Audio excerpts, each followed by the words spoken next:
Hello everyone, welcome to my another daily blog. আজ 11ই জুলাই বিকাল ওই 5:30 মতো বাজে। দেখো রেডিও হয়ে গেছি কোনো একটা জায়গায় যাব বলে। কোথায় যাই না যাই কি করি বেশিরভাগটাই তোমাদের সঙ্গে শেয়ার করার চেষ্টা করি। সেই জন্য আজও কোথায় গেলাম কি করলাম সবটাই তোমাদের সঙ্গে শেয়ার করব। আশা করি তোমাদের ভালোই লাগবে। ক্যামেরা হাতে তো আছে বরমশাই, আর সঙ্গে দেখো সোনাই নেই, তাহলে বুঝতেই পারছো আজকে আমরা দুজনেই যাচ্ছি, সোনাইকে আর নিয়ে যাচ্ছি না। সত্যি বলতে বাড়িতে আসার পরেই প্রথম মনে হয় সোনাইকে রেখে বের হচ্ছি। এখানে তেমন সাহস করে কারোর কাছেই রেখে বের হতে পারি না, যেহেতু মার কাছে আগে যেতাম, মার কাছেও কিন্তু আমার থেকেও বেশি ভালো থাকে, কিন্তু মা না থাকাতে কারোর কাছেই সেই সাহসটা করে আর রেখে যেতে পারি না। আজ রেখে এসেছি মাসির কাছে, মানে মাসি নিয়ে চলে গেছে মাসিদের বাড়িতে। সেই জন্যই আমরা দুজনে একটু বের হওয়ার সুযোগ পেয়েছি। আমার ছোট মাসির কাছে তো সোনাই খুবই ভালো থাকে, তোমরা তো আগে অনেক ব্লগের মাধ্যমেই দেখেছো। সেই জন্য একটু নিশ্চিন্তে দুজনে বের হতে পারলাম। আমাদের বাড়ি থেকে যাওয়ার তো এই একটাই রাস্তা, আগেও তোমাদের সঙ্গে শেয়ার করেছি। যতবারই এই রাস্তাটা দিয়ে যাই ততবারই এই রাস্তার সৌন্দর্যটা দেখে যেন নিজেই হারিয়ে যাই। সেই তো ছোটবেলা থেকে এই রাস্তা দিয়ে আসা যাওয়া করছি, তবুও দেখে যেন মনই ভরে না। যারাই আমার ডেইলি ব্লগ ফলো করো তারা তো এতক্ষণে এই জায়গাটা দেখে চিনতেও পেরে গেছো যে আমরা কোথায় এসেছি। আজও এসেছি করিমপুরে। সত্যি বলতে সপ্তাহখানেক পরে যখন বড়মশাই এলো, এখানে ওখানে একটু ঘুরতে যেতে ইচ্ছে করে, কিন্তু গ্রামের বাড়িতে তেমন তো কোথাও ঘোরার জায়গা নেই। সেই জন্য এই করিমপুরেই আসতে হয়। দুটো চারটে জিনিসপত্র কেনাও হয়, মানে কাজও হয়, সঙ্গে একটু ঘোরাও হয়। মানে এক কথায় রথ দেখা প্লাস কলা বেচা দুটোই বলতে পারো। আজ করিমপুরে বিশেষত একটু প্রয়োজনেই আসা, কিন্তু এখানে আসার পর মনে হচ্ছে সেই প্রয়োজন আর পূরণ হবে না।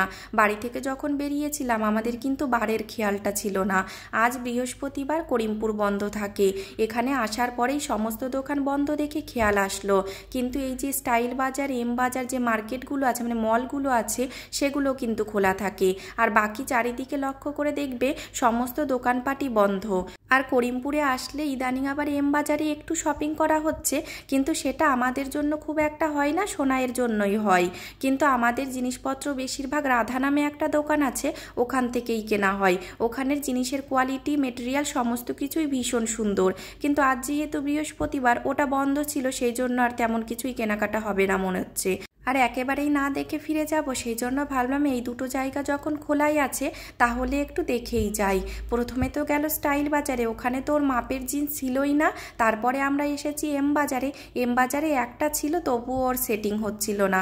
সাদা রঙের জিন্স শার্ট দুটোই নিতে হবে, জিন্সই যখন হচ্ছে না তাহলে আর শার্ট দেখে কি করব। আর সাদা রঙের জিন্স নিতে দেখে বুঝতেই পারছো ওর ডিউটিরই ড্রেস নেওয়া হচ্ছে। ট্রেনিংয়ে যাওয়ার সময় তো 2 সেট ড্রেস বানিয়ে নিয়েই গেছিল, সেই ড্রেস দুটো পরেই কিন্তু এখনো পর্যন্ত ডিউটি করে যাচ্ছে। দেখো মাত্র কিন্তু 3 থেকে 4 মাসই হয়েছে, এই কটা দিনের মধ্যে 2 সেট ড্রেস অলরেডি খারাপ হয়ে গেছে। মানে ছিঁড়ে তো গেছেই, সঙ্গে এত পরিমাণে নোংরা লেগেছে যে ওটা পরে আর ডিউটি যাওয়াই যাবে না। অগত্যা মাসের হিসাব না করে নিরুপায় হয়ে আবার ড্রেস কিনতে হচ্ছে। যাই হোক, সেসব কথা বাদ দাও, তোমাদের সঙ্গে তো মনের অনেক গল্পই করে ফেললাম। দেখো গল্প করতে করতে আমরা আজ আবার চলে এসেছি সেই মেঘনা পার্কে। ওদিকে তো বাজারঘাট কিছুই হলো না, হাতেও দেখছি অনেকটাই সময় আছে। এখন কিন্তু মোটামুটি ওই 6টা 15-20 মতোই বাজে, 7টার দিকে বাড়ি ফিরে যাব। তো বলেই এসেছি 7টা নাগাদ যাব, সেই জন্য যখন দেখলাম হাতে অনেকটাই সময় আছে, সেই দিন এসেছিলাম ভালো করে ঘুরতেও পারিনি, তেমন কিছু খেতেও পারিনি। আজ কিন্তু আসার সময় ভেবেই এসেছি যে কিছু একটা খাবো, কিন্তু এখানে আসার পরে মেনু কার্ড দেখিয়ে যখনই এটা ওটা জিজ্ঞাসা করছি তখনই কিন্তু মনটা খারাপ হয়ে যাচ্ছে। মানে অর্ধেকের বেশি জিনিসই শেষ হয়ে গেছে। যেমন দেখো, আমি কিন্তু আসার সময় ভেবেই এসেছিলাম যে মাটন বিরিয়ানি খাবো। আগের দিন যখন এখানে এসেছিলাম সেই ব্লগটা তো তোমাদের অলরেডি শেয়ার করেছি।